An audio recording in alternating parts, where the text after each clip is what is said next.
በጨበን ገና ሳይናገር ጠገብን እያልን ገና ሳይጋገር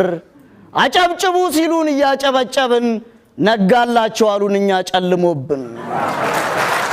ግጥሚያ ነው የሚመስለው ይሄንን በምሳሌ እናስደግፈው የዝንጀሮ ፉንጋ ወንድና የዝንጀሮ ቆንጆ ሴት ይጋባሉ እንደ ዛሬው ማለፊያ ድግስ ነበረ ተበላ ተጠጣ በመጨረሻም የወንድ ወገን ሙሽሪትን ይዞ ሊወጣ ሲል የሴት ወገን ሙዚቃ ማውጣት ጀመሩ የኛ ልጅ ጨራት በላም ጨራት በላም ማለት ጀመሩ የወንድ ወገን ሙሽሪትን አቅፈው ይሄዱ ለናይ ኋላ